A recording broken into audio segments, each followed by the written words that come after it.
Inna shadaqata tudfi'u ghadabar Rabb. Sesungguhnya sedekah itu dapat meredam murka Allah, wa tadfa'u miyatassu, dan dapat menghindarkan pelakunya dari mati dalam kondisi buruk atau su'ul khotimah.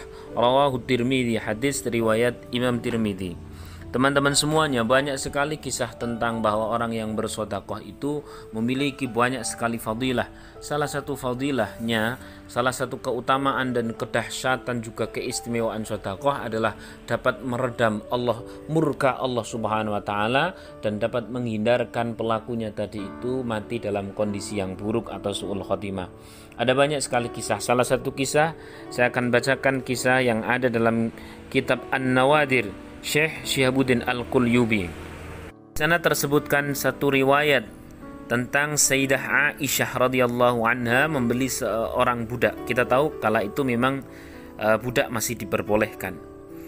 Kala beliau membeli seorang budak, maka sejurus kemudian malaikat Jibril turun menghadap kepada Rasulullah SAW, memberikan informasi, wahai Rasulullah, keluarkanlah budak perempuan tersebut dari rumahmu, sebab ia adalah orang yang berakhlak buruk dan kelak ia akan menjadi ahli neraka. Seketika itu pula Rasulullah SAW langsung meminta kepada Sayyidah Aisyah untuk memulangkan atau mengembalikan atau mengeluarkan budak tersebut dari rumah beliau.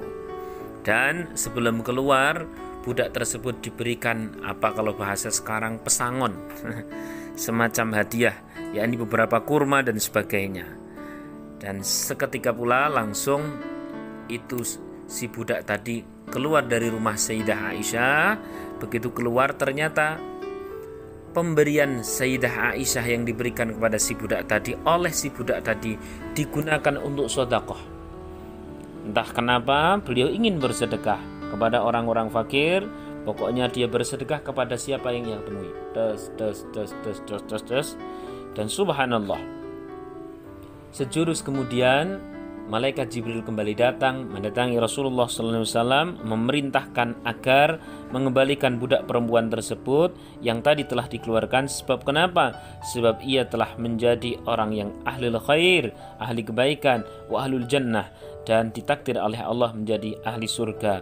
Sebab apa? Sebab lantaran amal salih yang bernama sedekah kepada orang lain. Teman-teman semuanya, subhanallah, ini kisah sangat luar biasa. Ternyata selain sedekah itu dapat mengundang kebaikan-kebaikan untuk kita, juga dapat menyingkirkan keburukan-keburukan dari kita.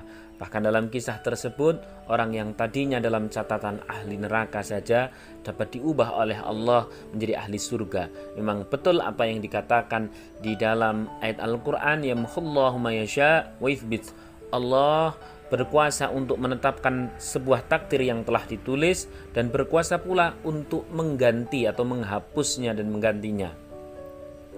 Nah, salah satu amal saleh yang dapat menjadi lantaran mendatangkan keridhaan Allah, menyingkirkan kemurkaan Allah adalah sedekah, yang dengan itu maka seorang menjadi takdirnya berbeda.